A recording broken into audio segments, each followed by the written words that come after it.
नमस्कार दोस्तों, कैसे हैं आप लोग। जैसा कि आप लोग जानते हैं कि अभी तक हम लोग सिंप्लीफिकेशन पे वर्क कर रहे थे और आज से हम लोग नंबर सिस्टम शुरू कर रहे हैं। और नंबर सिस्टम में सबसे पहले हम लोग यूनिट डिजिट पे बात करेंगे। किस पे बात करेंगे? Unit digit. जब हम लोग यूनिट डिजिट पे वर्क करते हैं इसका मतलब होता है इकाई का अंक। इकाई का अंक देखिए, इकाई के अंक पे कई तरीके के सवाल आते हैं और लगभग हर एग्जाम में आते हैं, इसीलिए इसको आप लोग ध्यान से देखिएगा। और इस पे जैसे कुछ नियम होते हैं, सबसे पहले हम लोग उन नियम पे वर्क करते हैं। सबसे पहले देखते हैं कि अच्छा जो नंबर होते हैं वो कितने होते हैं। 1 2 3 4 5 6 7 8 9। अच्छा, यही तो वो नंबर है जो किसी ना किसी डिजिट के यूनिट डिजिट पर आएंगे। कुछ चीजों को और ऐड करते हैं कि मतलब कैसे नंबर, इतने नंबर हैं इनको हम लोग अलग अलग डिवाइड करेंगे। जैसे अगर इसको हम लोग डिवाइड करने की बात करें, एक हमारा 0 हो गया, 1 हो गया, 5 हो गया, 6 हो गया। सबसे पहले हम लोग इन पर वर्क करते हैं। जब हम लोग इन पर वर्क करते हैं, अब देखिए किसी भी नंबर को अगर 0 से मल्टीप्लाई किया जाए, पहले इन पे अच्छा देख लेते हैं।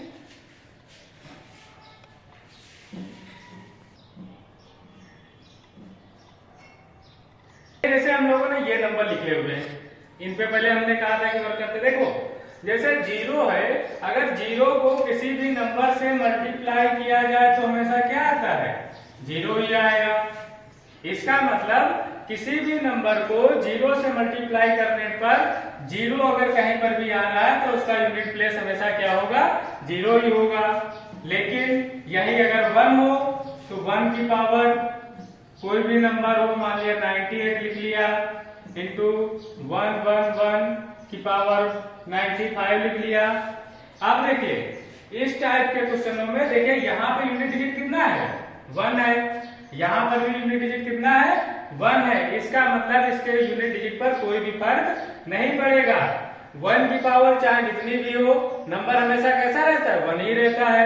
तो इसका आंसर अगर पूछा जाए कि यूनिट डिजिट क्या होगी तो हमेशा 1 ही आंसर होगा। इसी तरीके से 5 वाले को देख लेते हैं। अब देखिए 5 के नंबर को जब हम लोग देखते हैं, 5 की पावर चाहे 1 करो तो भी कितना आएगा? 5 ही आएगा। 5 की पावर 2 करो तो भी कितना आएगा? 25। मतलब यूनिट डिजिट कितना हो गया? 5 ही रहा। 5 की पावर 3 करके देखते हैं, 125। इसी तरीके से आगे हम लोग चलते जाएंगे। इसका मतलब ये देखिए, आप देखिए इन नंबरों को, यूनिट डिजिट में कोई भी परिवर्तन नहीं हो रहा है। इसका मतलब यूनिट डिजिट में हमेशा 5 वाला जहां पर भी नंबर आएगा उसका यूनिट डिजिट 5 ही रहता है। उसके बाद अगला हम लोग नंबर देख लेते हैं। जैसे 6 है, 6 की पावर अगर हम लोग 1 करते हैं तो कितना आएगा? 6 ही आएगा। 6 की पावर 2 कर देते हैं तो 36। 6 की पावर 3 कर देते हैं तो 216। इसी तरीके से नंबर चलते जाएंगे। लेकिन देखिए यहाँ पे क्या 6 डिजिट में भी कोई भी फर्क पड़ा है? सभी में भी 6 ही आ रहा है। इसका मतलब अगर कहीं पर 6 नंबर आया हुआ है तो उसका यूनिट डिजिट भी 6 ही होगा। जैसे ये हमने एक एग्जाम्पल लिखा हुआ है और पूछा जाए कि इनकी यूनिट डिजिट क्या होगी। जब यूनिट डिजिट की बात आती तो देखिए यहाँ पे कितना है? 0 है, यहाँ पर 2 है, यहाँ पर 6 है। अच्छा, किसी भी नंबर की 0 नंबर की किसी भी नंबर से मल्टीप्लाई करेंगे तो क्या होगा? 0 ही होगा। और हाँ, एक चीज का ध्यान रखिएगा, ये कभी भी पूरे नंबर से हमें मतलब नहीं होता है, क्योंकि यहाँ पर हम लोग यूनिट डिजिट निकाल रहे हैं। तो यूनिट डिजिट का मतलब है कि हमें इकाई का अंक ही केवल देखना है। 0 की 2 से गुणा करेंगे 0, इसकी भी 0 से करेंगे तो 0। आंसर क्या आ जाएगा? 0 ही रहेगा। इसी तरीके से अगला जैसे नंबर ले लेते हैं, मान लिया ले लिया हमने 1 2 3 4 5 6 की पावर 1 2 3 4। अब जैसे इस तरीके का एग्जांपल दे दिया गया, अब पूछा जाए कि यूनिट डिजिट पे क्या होगा या इसका इकाई का अंक क्या होगा। हमने बताया हुआ है पूरे नंबर से हमें कोई भी मतलब नहीं होता है, क्योंकि हम इकाई का अंक निकाल रहे हैं तो इकाई यूनिट को ही देखेंगे। देखिए यहाँ पे कितना है 6। अगर 6 आया हुआ है तो यहाँ पर कोई भी नंबर हो, कितना भी बड़ा नंबर हो, उससे कोई भी फर्क नहीं पड़ता है। आंसर हमारा क्या होगा 6 ही होगा। इसी तरीके से एक और एग्जांपल ले लेते हैं, जैसे 5930 की पावर 923 लिखा हुआ है। अब देखिए यहाँ पे इकाई का अंक कितना है 0 है। इसका मतलब इसके यूनिट डिजिट पर कोई भी फर्क नहीं पड़ेगा और आंसर क्या हो जाएगा 0 हो जाएगा। 1 ले लिया है, उसके बाद में 5 ले लिया है, 6 ले लिया है, ये तो हमारे कंप्लीट हो गए। उसके बाद में अगली डिजिट जो हमको लेना है वो कौन कौन सी लेना है, जैसे हम लोगों ने 4 ले लिया, 9 ले लिया। देखिए एक्चुअली क्या है कि इनको अलग अलग पार्टों में इसलिए डिवाइड किया क्योंकि इनकी अलग अलग प्रॉपर्टीज होती हैं। अब जैसे 4 का देखते हैं, 4 की पावर 1 करते हैं तो कितना आएगा 4 आएगा। 4 की पावर 2 करेंगे तो 16 आ जाएगा। 4 की पावर 3 करेंगे तो 64 आ जाएगा। 4 की पावर 4 करेंगे तो 176 आ जाएगा, 6 हो जाएगा। अब देखिए इस चीज को देखने से आप लोगों को ध्यान से अगर आप लोग देखेंगे तो ये देखिए क्या यहाँ पर 2-2 की पेयरिंग हो रही कि नहीं हो रही है। उसी तरीके से 9 का देखते हैं, 9 की पावर 1 कितना होता है 9 ही होगा। 9 की पावर 2 की वैल्यू कितनी होती है 81 होती है। 9 की पावर 3 को देखेंगे तो 7 to 9 होती है। इसी तरीके से अगर 9 की पावर 4 कर देंगे तब क्या हो जाएगा, तो भी देखिए इकाई का अंक जो होगा हमारा यूनिट प्लेस वो 1 ही रहेगा। इस तरीके से आप लोगों को निकालना होता है। तो देखिए यहाँ पर भी जो हमारी पेयरिंग बन रही है वो कितने कितने की बन रही है 2-2 की बन रही है। इसी तरीके से आगे भी लेते जाएंगे तो नंबर जो भी आएगा इसी तरीके से आएगा। 2-2 की पेयरिंग का मतलब ये हुआ, अगर हम लोग ध्यान से देखते हैं केवल इतना देखिए, इतना हम लोग मिटा दे रहे हैं, ये 2-2 प्लेस को हमने मिटा दिया। अब देखिए यहाँ पर देखिए अगर कोई भी नंबर इवन है 4 में, अगर ऑड नंबर है तो यूनिट प्लेस पे क्या आएगा 4 आएगा, और अगर इवन नंबर है तो 6 आएगा। इसी तरीके से इसमें देखिए यहाँ पर अगर ऑड नंबर है पावर में तो आंसर क्या आएगा 9 आएगा। अगर इवन नंबर है तो 1 हो जाएगा। इसमें अगर किसी को कोई डाउट हो तो बताइए। हमने क्या बोला 9 की पावर अगर ऑड है तो 9 आएगा, 9 की पावर इवन नंबर है या सम संख्या है तो 1 आएगा। 4 में भी देख लीजिए, 4 में हमने क्या बोला 4 की पावर अगर विषम संख्या है तो 4 आएगा, 4 की पावर अगर सम संख्या है तो 6 आएगा। है इनको आप लोगों को डायरेक्ट ही आंसर बताना है। जैसे लिखा हुआ है 594 की पावर 192। अब देखिए हमने क्या बताया था कि 4 की पावर अगर इवन नंबर है सम संख्या है, अगर सम संख्या है तो आंसर कितना हो जाएगा 6 हो जाएगा। आंख मीच करके आप लोग यही आंसर लगा दीजिएगा। इसी तरीके से यहाँ पर पूरी संख्या से कोई मतलब नहीं होता है, केवल इकाई का अंक देखते हैं। इकाई के अंक के स्थान पर यहाँ पे कितना है 9 है, और इसकी पावर कैसी है एक सम संख्या है, और सम संख्या में हमने बताया था कि कितना आता है 1 आता है। इसी तरीके से इसको देख लीजिए 9 की पावर यहाँ पे इकाई का अंक कितना है 9 है, और पावर भी कितनी है विषम है। अगर किसी भी नंबर की पावर विषम संख्या होती है तो आंसर हमारा क्या आएगा 9 की पावर 1 मतलब 9 ही आ जाएगा।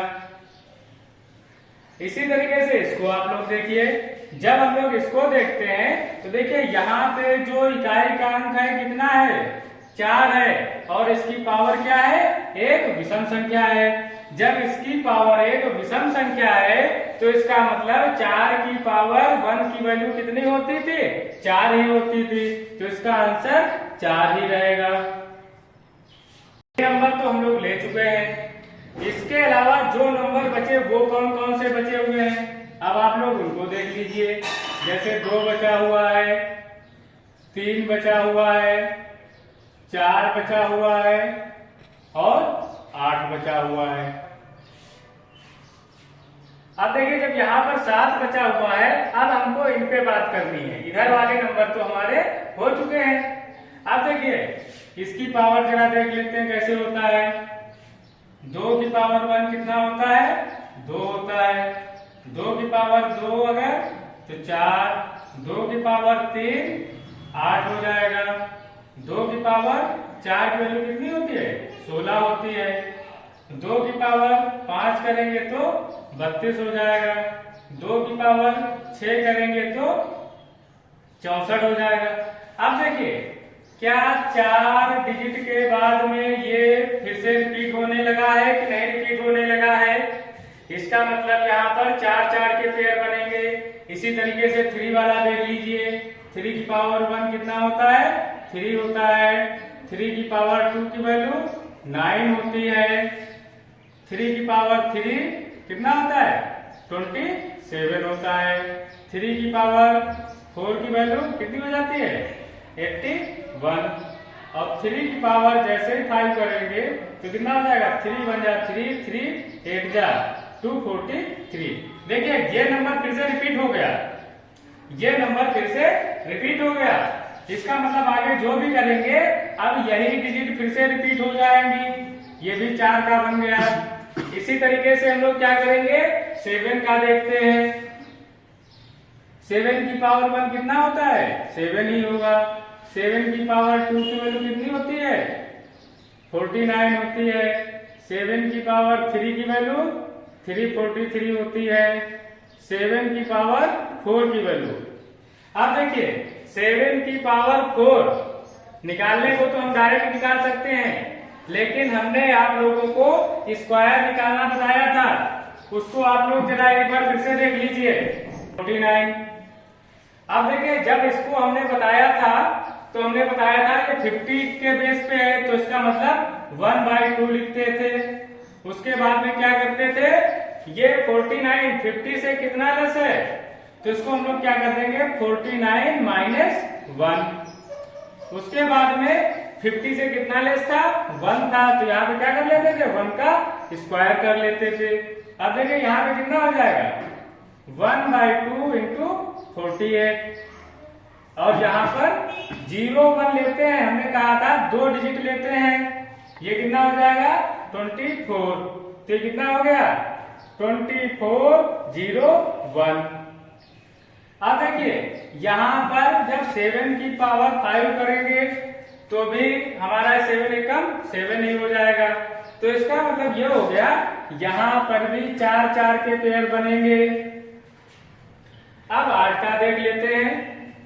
अब देखिए जब हम लोग 8 का पावर देखते हैं, 8 की पावर कितना होता है, 8 ही होगा। 8 की पावर 2 की वैल्यू 64। 8 की पावर 3 की वैल्यू 512 हो जाएगी।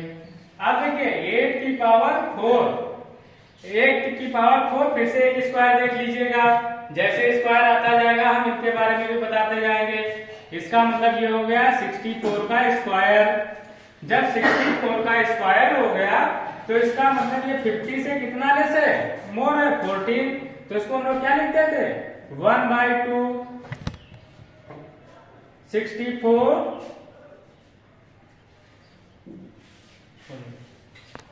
ये देखिए 64 जो था 50 से कितना मोर था, 14 था। तो इसको हम लोगों ने क्या कर लिया, चूंकि हम 50 बेस पे ले रहे थे तो 1/2 इनको प्लस कर लिया, 78 हो जाएगा। और ये 14 का स्क्वायर 196 हो जाता है। इसको हमने कट कर दिया तो 39 आ गया। और ये जो 1 है ये इधर प्लस कर लेते थे तो 4096 हो गया।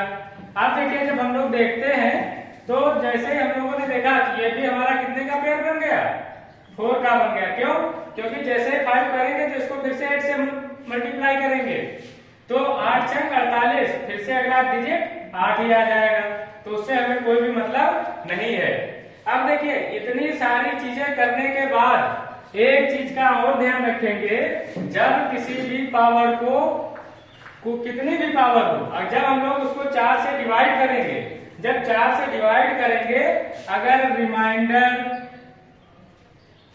1 आता है तो शेष इकाई का कितना हो जाएगा, 8 हो जाएगा। अगर रिमाइंडर शेषफल 2 आता है तो इकाई का 4 होगा। अगर शेषफल 3 आता है तो इकाई का 2 हो जाएगा। अगर शेषफल 0 आता है तो इकाई का कितना हो जाएगा, 6 हो जाएगा। इसी तरीके से इसमें देखिए, अगर शेषफल 1 होता है तो इकाई का अंक 7 होगा। अगर शेषफल 2 होगा तो इकाई का अंक 9 होगा। अगर शेषफल 3 होगा तो इकाई का अंक 3 होगा। शेषफल 0 होगा तो इकाई का अंक 1 होगा। इनको आप लोग देख लीजिए, जैसे यहाँ पे लिखा हुआ है 2 की पावर 1962। अब देखिए जैसे यहाँ पे ये लिखा हुआ है तो हम लोग क्या करते हैं, हमने क्या बताया था, यहाँ पर 2 वाले में 4 के जोड़े बने हुए थे, तो इसको हम लोग 4 से भाग करेंगे जैसे, और इतने नंबर से हमको कोई भी मतलब नहीं होता, मतलब हमको कितने से होता है, सिर्फ 2 से होगा, इकाई के अंक से होगा। तो जब 4 से हम लोग भाग करेंगे तो कितना हो जाएगा, 4 चौको 16, 3 4 नाम 36, 2, इसका मतलब 2 की पावर 2 बचेगा। जब 2 की पावर 2 बचेगा तो इसका इकाई का अंक कितना हो जाएगा, 4। ये आप लोगों का आंसर हो जाएगा। इसी तरीके से ये वाला नंबर देखिए, जब हम लोग ये वाला नंबर देखते हैं तो देखिए क्या है, 96 है। जब 96 है तो इसको भी 4 से भाग कर लीजिए, तो कितना हो जाएगा, 24 चौको 96, इसका मतलब 8 की पावर 0। अब देखिए जब 8 की पावर 0 था तो हमने बताया था इसमें इकाई का अंक कौन सा होगा, 8 की पावर 4 वाला होगा। क्योंकि यहाँ पर रिमाइंडर 0 बचा है तो 8 की पावर 4 और 8 की पावर 4, देखिए 8 का स्क्वायर कितना होता है, 64 होता है। 64 गुणे 64 कर लीजिए, 4 चौको 16, तो ये हमारा 6 आंसर हो गया। इसी तरीके से ये वाला क्वेश्चन देख लीजिए, यहाँ पे कितना लिखा हुआ है, 3 लिखा हुआ है। इसको भी आप लोगों को क्या करना पड़ेगा, 4 से भाग करना पड़ेगा। जब हम लोग 4 से भाग करते हैं तो देखिए 4 एकम 4, 10, 4 दूनी 8, 2 22, 4 पंजे 20, 2 4 पंजे 20, तो इसका मतलब 3 की पावर 3 शेषफल बचा। जब 3 शेषफल बचा तो 3 की पावर 3 का मतलब कितना होता है, 3 तिया 9 तिया 27, 27 का मतलब 7, तो इसका इकाई का कितना हो जाएगा, 7 हो जाएगा। ऐसे इस वाले क्वेश्चन को देख लीजिए, यहाँ पर भी सेम कंडीशन है, तो इसको भी हम लोग पहले क्या करेंगे, 4 से भाग करेंगे। इस वाले नंबर से हमें कोई भी मतलब नहीं होता है, सिर्फ इकाई का अंक देखते हैं, तो 7 लिख लेंगे। अब देखिए 4 एकम 4, कितना बचा, 3, 31 हो गए, 4 सते 28, 7 की पावर कितना बचा, 3 बचा, और 7 की पावर 3 का मान कितना होता है, 7 सते 49 दिया 343, 3 4 3। जब 3 4 3 होता है तो इकाई का अंक कितना हो गया, 3 हो गया, तो हमारा 3 ही आंसर हो जाएगा। ओके दोस्तों, आज के लिए हम लोग इतना ही रखते हैं। फर्स्ट पार्ट में हमने बेसिक सारी चीजें बता दी हैं और कल हम लोग इसी के आगे बात करेंगे। Okay bye.